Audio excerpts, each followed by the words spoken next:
Okay, fifth grade, we're back again, just to show you the rest of the optical illusions that I would be working with this week. So we're going to do this one, practicing, right, and we're going to practice this one as well. So let's start with this one since it's a little easier.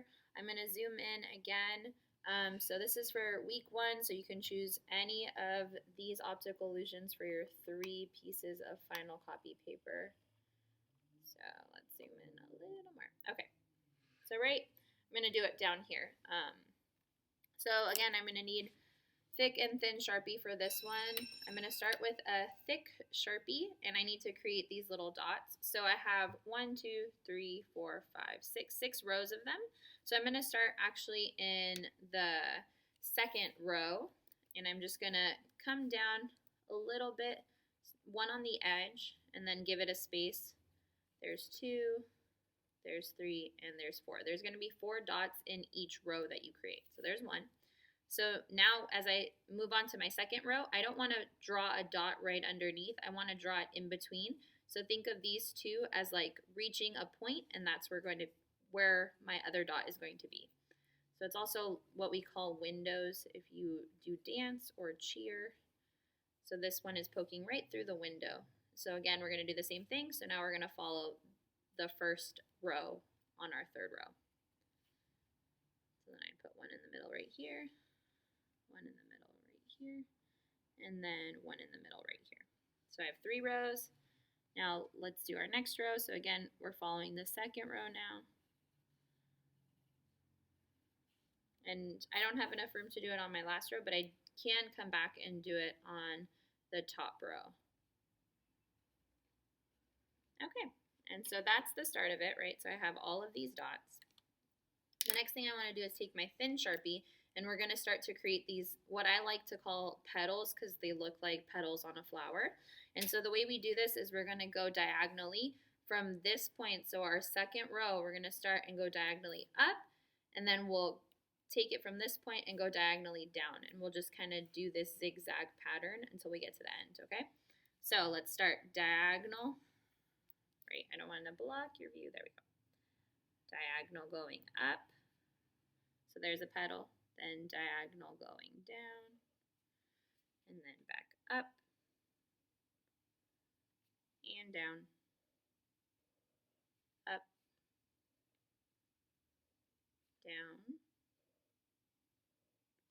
Up. And there you go. And so then we're going to do the same thing.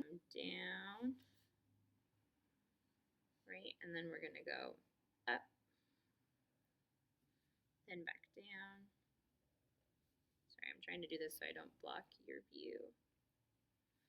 Then down, back up, and down. And then, so we've got 2 sections, right? And the closer you make your dots, the smaller your petals are going to be. So mine are kind of spread pretty far, but you can make them closer if you'd like to. So again, we're going to start from this point, coming up, then bringing it down,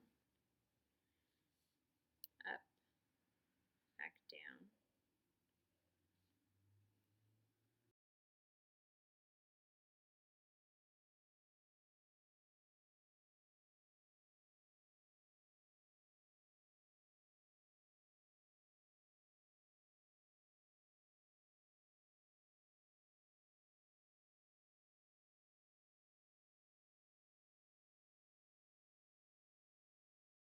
That's the first optical illusion. Then you can take a thick Sharpie and outline your edge.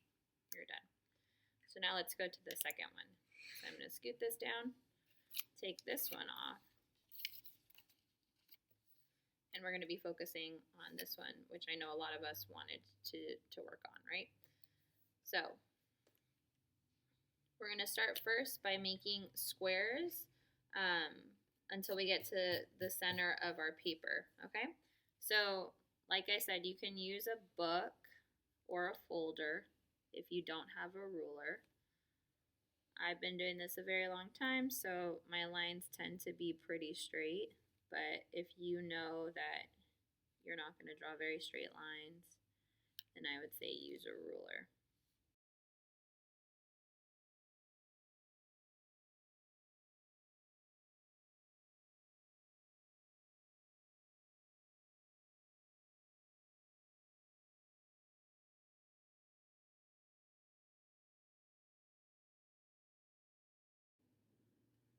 There we go. Okay. So now our next step, we are actually going to take the Post-it that we have and use the edge as a guide, because the Post-it, you can still see your line work through it, which makes it super awesome. So what we're going to do is start in this corner first. We're going to, from where that corner of the smallest box is, we're actually going to go a little on the side of it and just use the sticky side to keep your Post-it from lifting. And then we're going to draw a line with every other box. So I'm not going to draw anything in my center box. Instead, I'm going to go to the next section and draw a little line. Then I'm going to skip the next section that comes up and draw a line on the third one. Skip the fourth one, draw it on the fifth one. Skip the sixth one, draw it on the seventh one. Skip the eighth one and draw it on my last box on the edge. So I have a nice straight line. Now I want to do the same thing on the other side, so I'm going to switch my Post-it, still using the sticky side to hold it down. And now I have kind of like a road leading up to my box. So again, I'm just going to follow the same lines that I drew on. So first, third, fifth, seventh, and my ninth. And now I have a nice little pathway, and that's what I'm going to end up coloring in. But I'm going to keep drawing all my lines so I know which boxes to color in and which not to. So I'm going to rotate my paper just so that it's easier for me. And I'm going to do the same thing. Okay. So then we're going to start first, third, fifth, seventh, and ninth. And do the same thing on the other side. You want to keep your little sections pretty skinny because they kind of get a little cluttered in the center of our paper, so we don't want that. Okay, and switch. So again, I'm starting from the same corner every time just to make it easier on myself. So again, corner. And I'm going to do the first line, the third line, the fifth line, the seventh line, and the ninth line. And same thing on the other side. Stick it down. First, third, fifth, seventh, ninth. And my last section, which is this one right here, same thing, using the sticky side. Draw a diagonal line. First, third, fifth, seventh, ninth. And same thing on this side. First, third, fifth, seventh, and ninth. And now I can fill in my sections. So I finish with my thin Sharpie. I'm going to take my thick Sharpie, and now I'm going to start to fill in those sections. So I want to start closest to my box. My box in the middle is not going to be filled in. It's going to remain white, but the section that I drew around it is going to be filled in.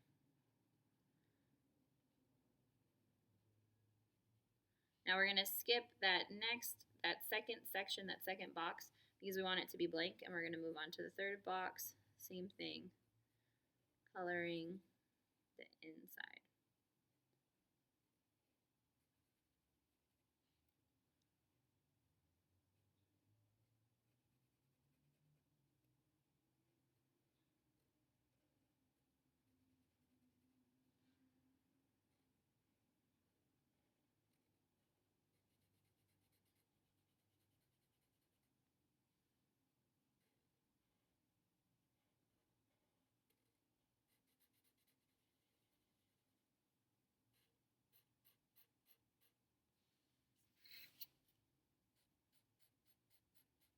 So now I'm going to keep coloring until I finish the entire road that I've created.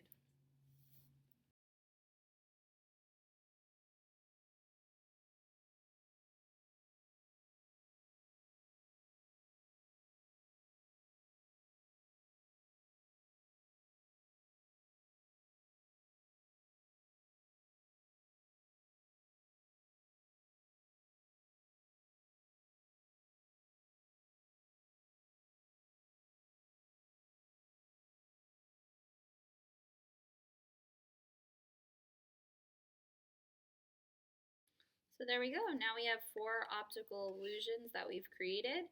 Remember, you can choose any one of these 4 to draw on your final pieces of paper. I do need 3 of them, so if you really like this one and you want to do that on all 3, that's totally fine. Or if you want to choose 3 different ones, or maybe 2 of the same one and then 1 extra one, it's up to you. I know these are only 4 of the 15 designs that I showed you last week, but these are the 4 we're going to be working on this week. If you choose to look at the link that I posted of the other Zentangles that the man was showing us during class, you can totally try and figure out one of those, but these are the 4 I'm going to be working with this week, and you need to complete 3 of your squares. Take a picture and upload it to Google Classroom. If you have any questions, please email me or comment on the Google forum. I can't wait to see you guys back in art class again, and I'll be posting a new video next week. Thanks, and have a great rest of your week.